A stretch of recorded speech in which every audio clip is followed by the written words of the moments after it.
Have you ever heard of Viridia? It's a small, picturesque town nestled deep in a valley, famous for its blooming flowers and eerily perfect lawns. But there's a darker side to Viridia, a secret whispered among those who've managed to escape. They say the town has a rule, an unbreakable, terrifying rule.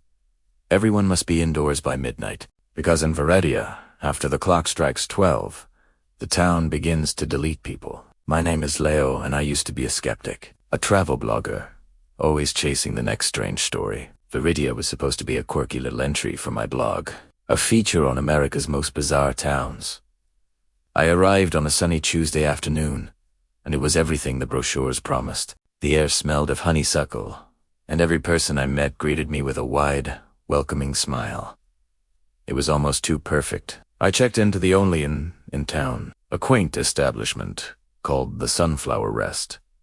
The owner, a woman named Mrs. Gable with kind eyes and a nervous tick, handed me my key. As she did, she leaned in close, her voice dropping to a whisper. "Welcome to Viridia, Mr. Thorne. Just a friendly reminder, our townwide curfew is at midnight. Be sure you're settled in your room by then, for your own safety." I chuckled, thinking it was just a local quirk. What happens if I'm not? Do the local police get strict? Her smile didn't reach her eyes. "Something like that," she said, before quickly changing the subject. I spent the day exploring. The town was beautiful, but there was an underlying tension I couldn't ignore. People would glance at the town square clock tower constantly. Conversations would hold mid-sentence as the sun began to set. B. DSP. M. The streets were deserted. It was unnerving. Back in my room, I set up my camera, planning to film the empty streets. I thought it would make for a great spooky segment. "It's 11:45 p.m., I whispered to my camera, "and Viridia has officially become a ghost town. They say something happens at midnight. Let's find out what." I positioned my camera by the window, pointing it at the main street below. The clock tower was in full view. As the minutes ticked by, my skepticism started to morph into a genuine sense of dread. The silence was absolute. 11:58, 11:59. And then it happened. The moment the clock tower struck midnight, the world outside my window glitched. That's the only way I can describe it. The cobblestone street flickered like a bad video feed. A lamppost on the corner pixelated for a second.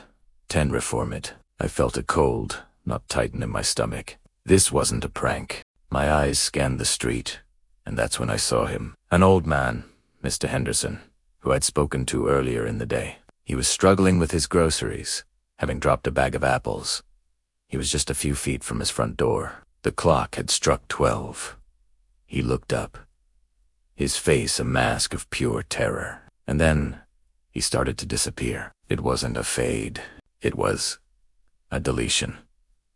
First, his hand, reaching for an apple, broke into a million tiny squares of light and vanished. Then his arm, his torso. He opened his mouth to scream, but no sound came out. Within 3 seconds, Mr. Henderson was gone. The scattered apples remained on the ground. It was as if a digital eraser had wiped him from existence. I stumbled back from the window, my heart hammering against my ribs. I grabbed my camera, my hands shaking so badly I almost dropped it.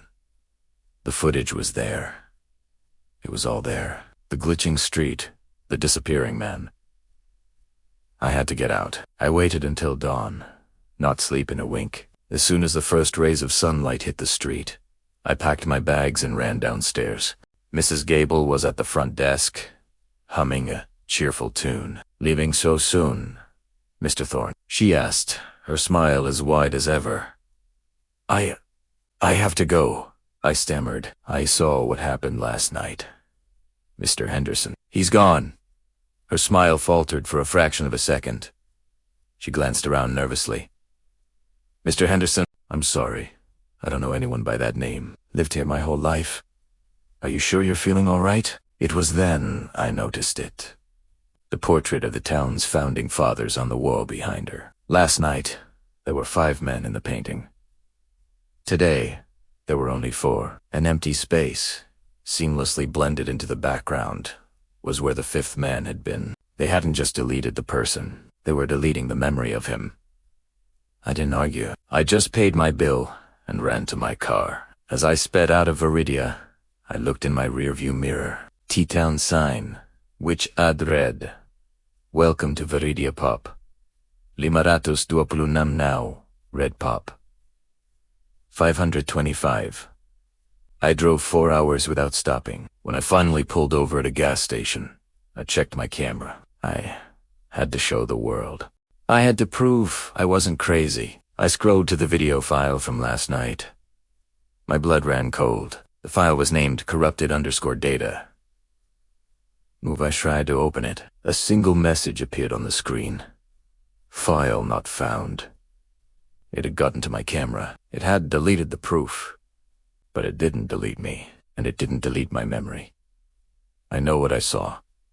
Viridia is not a town. It's a program. A simulation with a terrifyingly efficient cleanup protocol. The people in it are living on borrowed time, one midnight away from being permanently erased. I don't know who runs it or why it exists. All I know is that the world needs to know about the town that deletes people. I'm posting this story everywhere I can, hoping that someone will listen before I'm just a corrupted file, a person that no one can remember. I still check my reflection, my hands, my surroundings, terrified that I'll see the first signs of pics because I escaped Viridia, but I have a chilling, persistent fear that a part of it escaped with me. So, if you ever find a charming little town that seems too good to be true, and they tell you to be home by midnight, don't be a skeptic. Just run. Thanks for listening to my story. If you've ever heard of places like this, or experienced something you can't explain, let me know in the comments below. Stay safe out there. And whatever you do, watch the clock.